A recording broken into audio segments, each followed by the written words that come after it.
Hey guys, welcome back. Today's lesson is just going to kind of put together the whole concept of differential equations and all of the different ways that it can be given to you on the AP exam. Okay, here are the expectations for slope fields.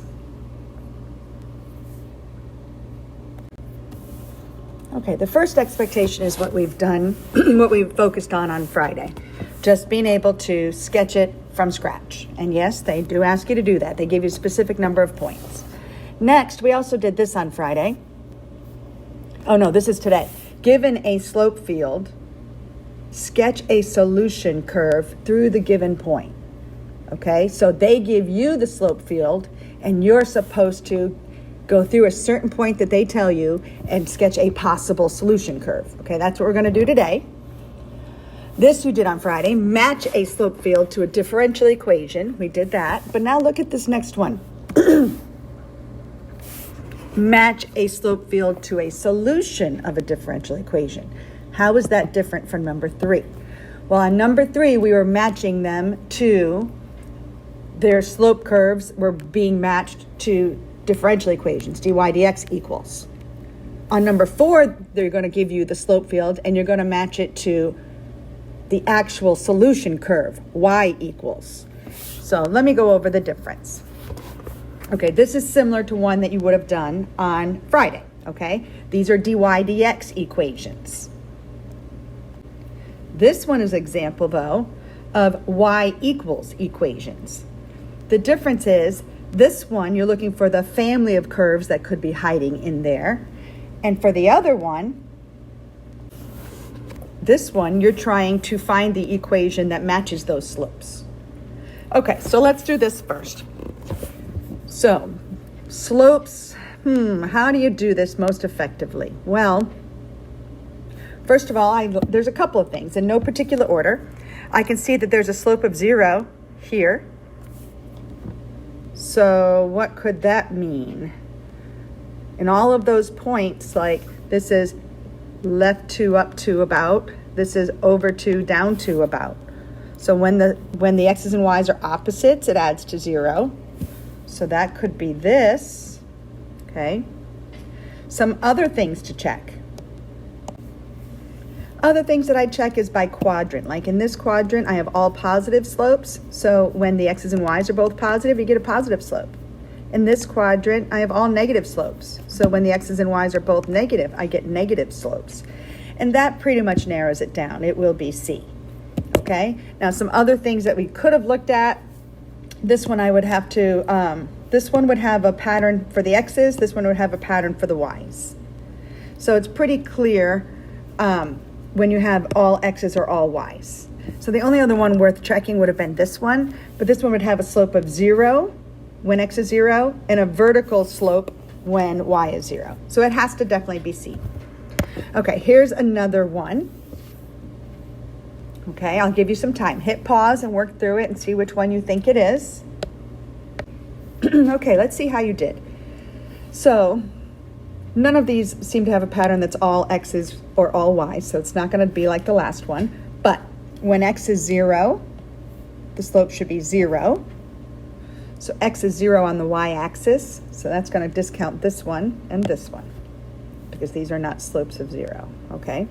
This one maybe has a slope of 0 on the y-axis, this one has a slope of 0 on the y-axis, and this one has a slope of 0. So far we still have those 3 choices.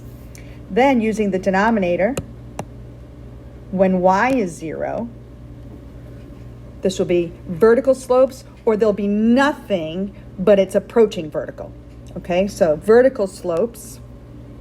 Let's see, on the x-axis, when do we have vertical slopes? Well, on the x-axis, I don't see anything here, but in between these guys, they do look like they would connect with vertical, so that's possible.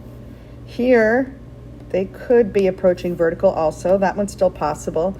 Here, not so much. Those are approaching more of a flat line. So now I'm still a little iffy. Let's keep looking at some other options for narrowing it down. Now I'm going to go by quadrants. In quadrant 1, positive, positive, these are all positive slopes, okay? So what are we looking for? When the signs are the same, positive over positive, we would get a positive slope. but negative over negative would also give a positive slope. So this quadrant is negative over negative. Are all of those slopes positive? Yes. Are all these slopes positive? Yes. Okay. Well, so that's still in play. How about this one over here? Are all of these slopes positive? Nope, this one's out.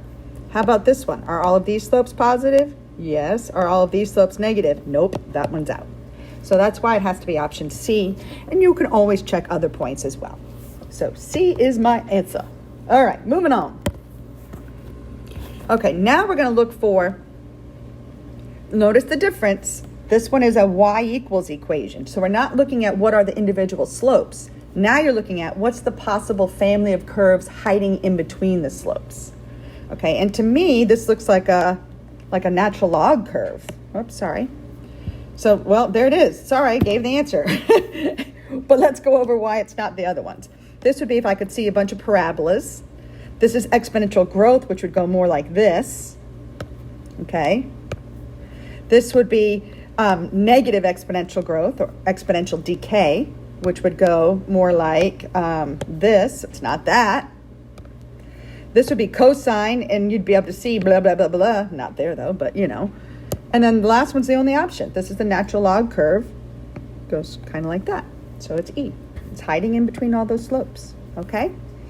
All right, so pay attention to whether they give you dy dx in your equations or if they give you y equals, because then you're looking for a possible solution curve.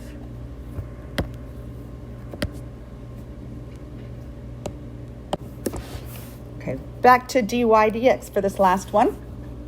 Okay, let's see. This one's going to be a little bit trickier to narrow down. I can see a bunch of slopes of 0. You see all these slopes of 0? So when x is negative 1, I get a slope of 0. Well, that's, okay, well, that's definitely E, possibly.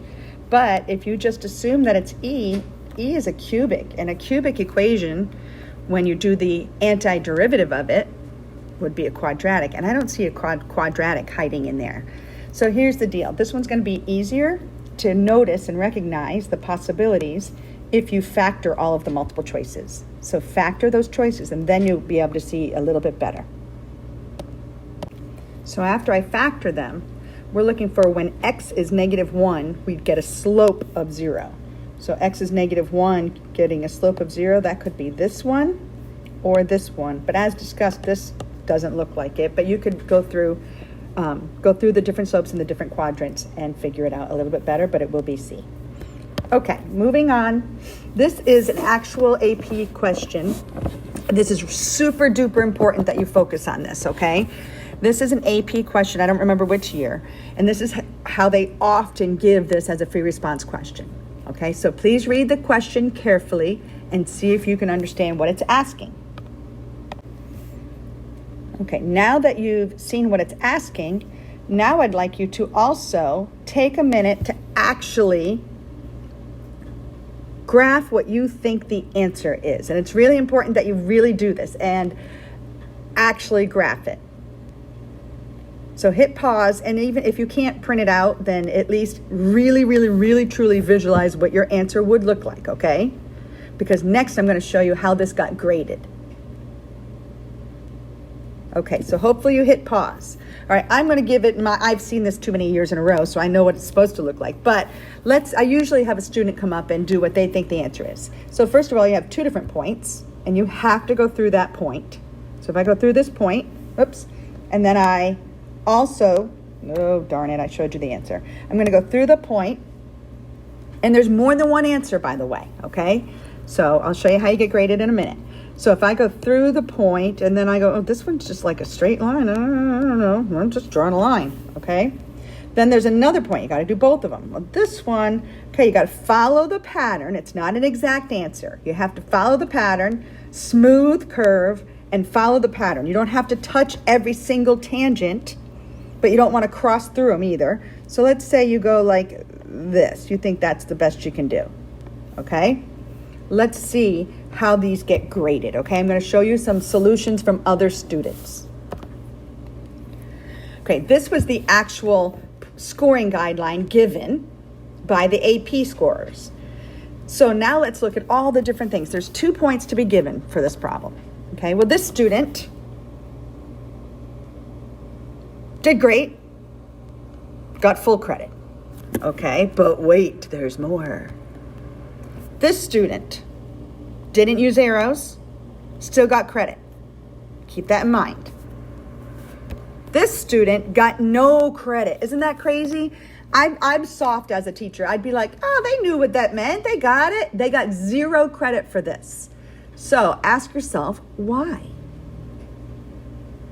Hopefully you can see they stopped in the middle of the coordinate plane. You have to go all the way to the end, or use arrows, okay? And that's why they got no credit.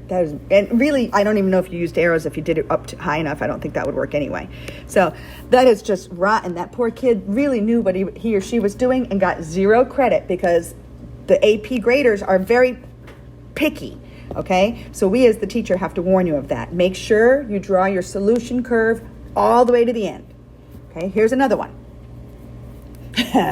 Okay, what do you think this person did wrong? This person got 0 credit because they didn't go through the correct points. They confused their X's and Y's and didn't pay attention to the points were actually given to you. Okay, here's another 0 credit. Oh no, not 0. It's 1. They got credit for the line, but they didn't get credit for the curve, even though they were on the right track. Again, I feel like this is mean. What happened? This student just got a little careless at the end, and they take off for that. You have to actually make sure that you follow the trend. And when this person scooched back in this way, that's why they lost credit. Okay? This one, all good. This one, what's the problem here? Not going all the way to the end. The arrows didn't work. Now we know. All right, so now it's your turn to try a few like that. And during the next week, we're going to do a whole bunch of AP free response questions just like those. So you have a worksheet to practice today. Good luck, guys.